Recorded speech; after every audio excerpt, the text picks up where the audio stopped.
Hello everyone, welcome back to my YouTube channel. आज की इस वीडियो में हम बात करेंगे कि शेंगन का जो करंट सिचुएशन है वो क्या है। फ्रांस हुआ, स्विट्ज़रलैंड हुआ, इन सब का करंट सिचुएशन क्या है। ये बड़ी छोटी सी वीडियो है।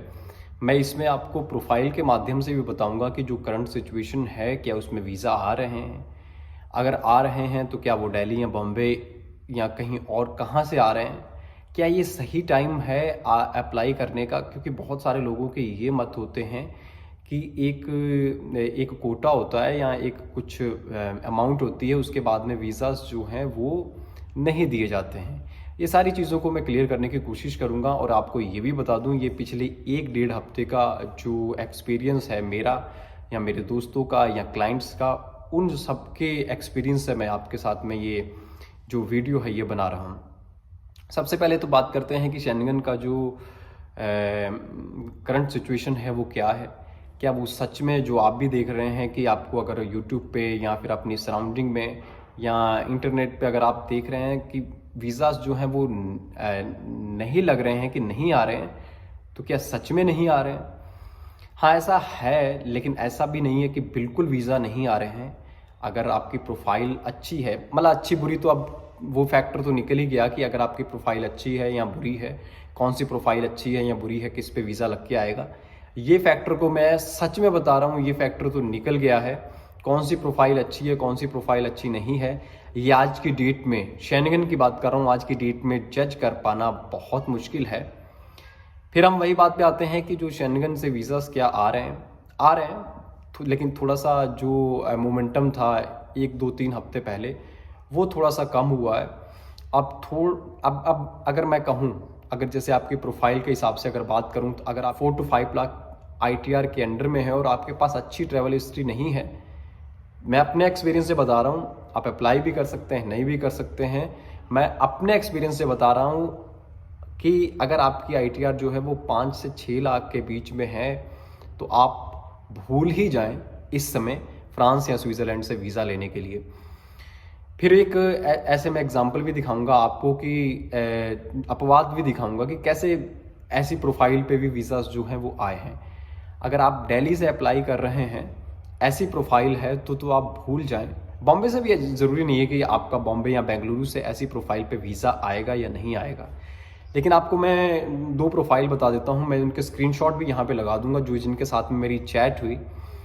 एक प्रोफाइल है पति पत्नी की, जो कि बॉम्बे से लगाई गई।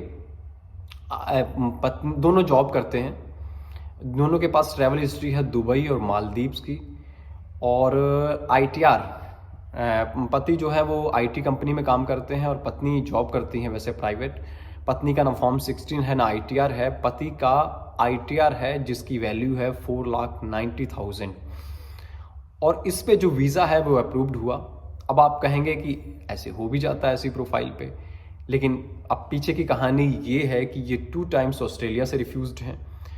और इनके बैंक बैलेंस की अगर बात करूं, बैंक बैलेंस की मैं यहाँ पे स्क्रीनशॉट भी लगा दूंगा। जब मेरी उनसे बात हो रही थी तो मैं बड़ा शॉक था।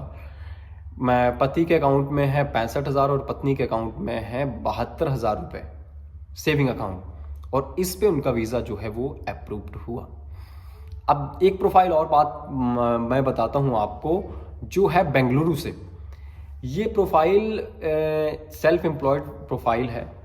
ये भी 2-3 बार कहीं से रिफ्यूज्ड हैं, लेकिन ये ऑस्ट्रेलिया स्टडी करने के लिए गए थे स्पाउस वीज़ा पे 5-7 साल पहले। अभी इन्होंने फ्रांस का वीज़ा अप्लाई किया था और इनके भाई इनको स्पॉन्सर कर रहे थे। इसमें इनका इंटरव्यू भी हुआ था और इन्होंने इमीडिएट अपने ब्रदर के अकाउंट से अपने अकाउंट में पैसा भी ट्रांसफ़र किया था। और इस पे इंटरव्यू होने के बाद में जो इनका वीज़ा है वो अप्रूव्ड हुआ। मतलब, और अपना इनका कोई खास कोई बिजनेस नहीं है, मतलब कोई बहुत बड़ी ITR नहीं है इनके पास।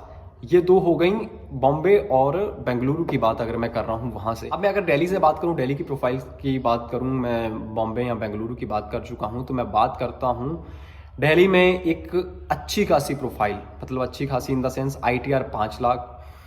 और ट्रैवल हिस्ट्री में अगर बात करूँ तो शेंगन और UK के वीज़ा भी हैं, शेंगन किसी और कंट्री से, चेक रिपब्लिक से, और कभी भी रिफ्यूज़ नहीं है। और फ्रांस ने बैंक बैलेंस भी अच्छा है, मैरिड है, 30 से ऊपर की एज है इनकी, कभी भी कहीं से रिफ्यूज़ नहीं है शेनिगन में। फ्रांस ने इनको रिफ्यूज़ कर दिया। अकाउंट में 5-6 लाख के आसपास में पैसे हैं। ये पिछले हफ्ते की बात कर रहा हूँ।